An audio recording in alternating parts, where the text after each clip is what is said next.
The future is now. Our lives are intertwined with digital technology.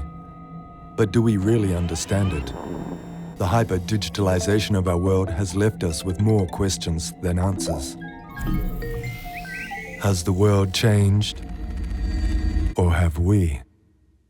Join us as we explore the digital environment in this exciting new series. Digital Pilgrims is a voyage on an immaterial sea, a collective search for meaning. Listen to the episode and join the conversation.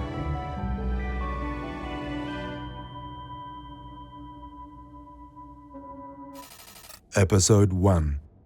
Mundus Novus. Of the 6 letters that the explorer Amerigo Vespucci wrote about his transatlantic travels, Mundus Novus had the greatest impact. In this letter, Vespucci indicated the existence of an unknown hemisphere. It was not Asia, nor the Indies Columbus thought he had reached. It was a completely new territory to the Europeans, irrefutable proof that the world stretched beyond known boundaries. European explorers found not only a territory they believed to be virgin, but one brimming with mysteries to unveil.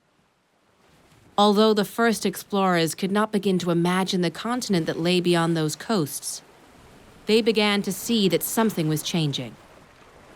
This scene provides an eloquent vignette for understanding the 21st century world we live in and the challenges it holds. Vespucci's document hailed the beginning of a new world, and that presented a challenge to those whose job it was to describe it. The art of creating maps was crucial for the sailors who set to sea, but it also relied on the models of the universe that were dominant during that period. Ancient cosmographers depicted a philosophical construction of the world in the way they laid out the elements known by their culture. Colorful, highly detailed maps used symbols to recreate territories in a way that could be understood mentally and in practice. The graphic representation of something as vast and mysterious as the universe is a gargantuan task that allows humans to locate themselves in space and imagine the mystery implied by the universe itself. The greatest problem for 15th century cosmographers lay in the difficulty of defining the world in the face of a broad awakening of awareness about it. Ideas were changing constantly. Indeed, the debate over those ideas put the spotlight on individuals who were crucial to understanding the difficulties we face today. Our world also seems to be changing. We could hazard to say that the current historical moment is similar to those crucial years in the late 1400s. While the explorers of old expanded frontiers, cosmographers strove to understand the limits of quickly aging knowledge. In the midst of it all were everyday people trying to make sense of a world that had changed.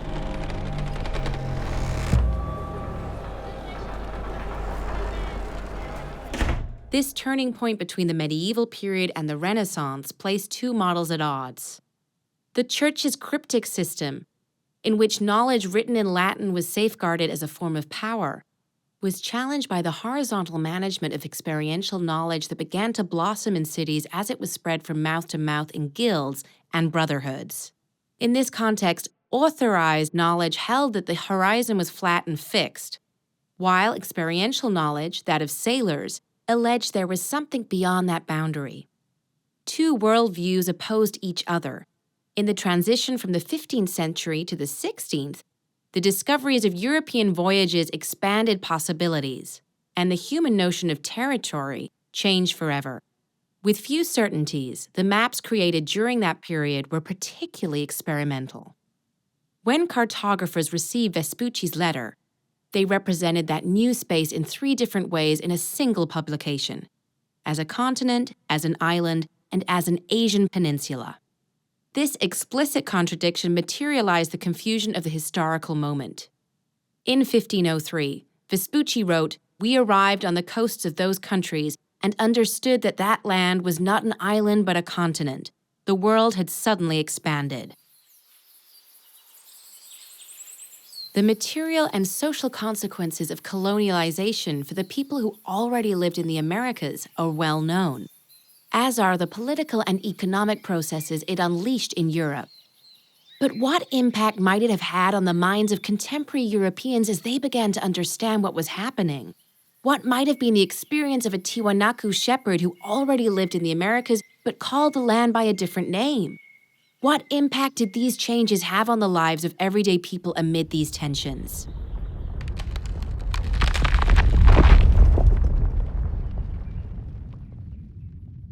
The popularity of travel literature, recounting journeys through the Americas during the centuries following these events, is just one example of the hunger for knowledge that such an event awakens in humanity. What must have gone through the minds of sailors as they voyaged to those faraway lands?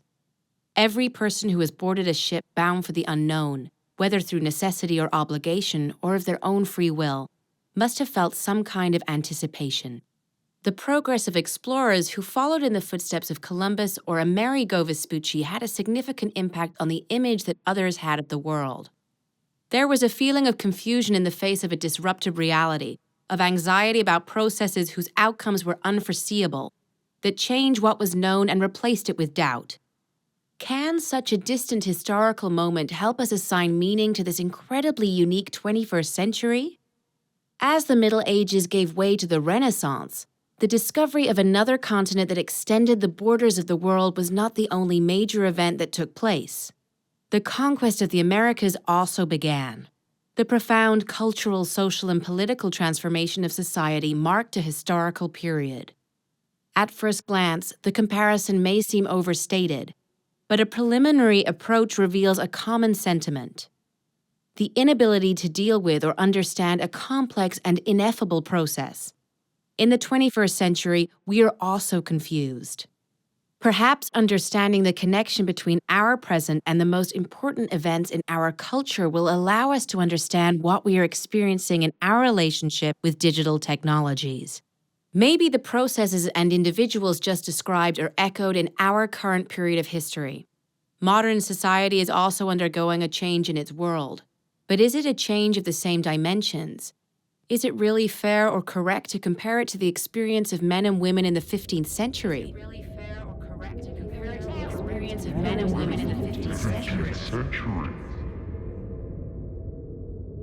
Our reality is constantly changing and expanding. As inhabitants of a planet that coexists with transformation on a daily basis, we wake up every day to read about new particles in the field of physics, social uprisings that challenge the established order, developments in digital universes that do not yet make sense, new ways of understanding money with a fluctuating value, or intangible art. There is a feeling that it is impossible to stay up to date, that there is so much happening at once that just when we are about to get used to something, a new alternative appears. And this is not only happening to people. Everywhere we see institutions that try unsuccessfully to adapt. Entire markets become obsolete and new ones appear from the ether. There are laws we do not fully know how to apply in certain situations, and at the same time insurmountable legal vacuums. We are all aboard a ship trying to reach a horizon that always remains ahead of us. But since we are in our homes and our physical bodies do not move, we may not comprehend the magnitude of what is happening to us. A simple look around shows how digital technologies have affected all facets of our existence. The digital transformation that is taking place in the 21st century was nothing more than a dream 50 years ago. The institutions we learn to rely on are out of date, and that gives rise to tension and conflicts. Those who create the official maps are in crisis. At the same time, the explorers who brought us to this point do not know how to fully respond to the circumstances. What is the role today of the largest technology companies? Something definitely feels strange. Can we put our finger on the problem? Can we name it?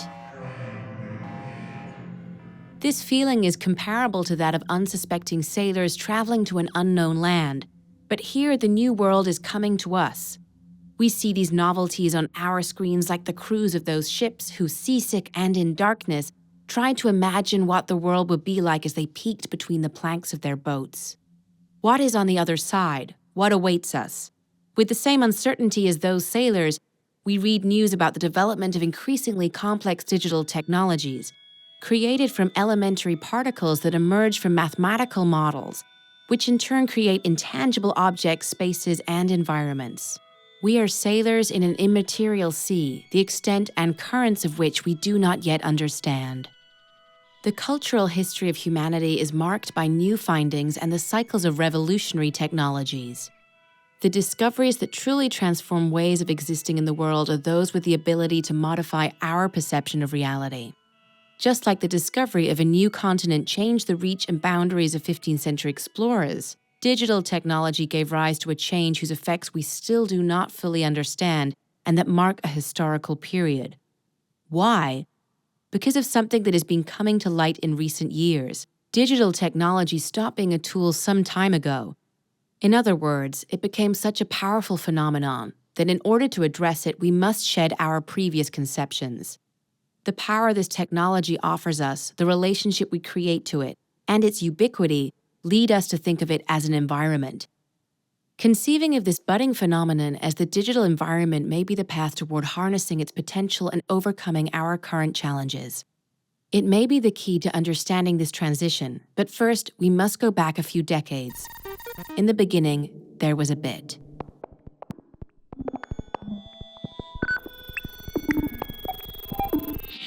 In the next episode, discover the origins of the digital universe and the fundamental particle that changed everything.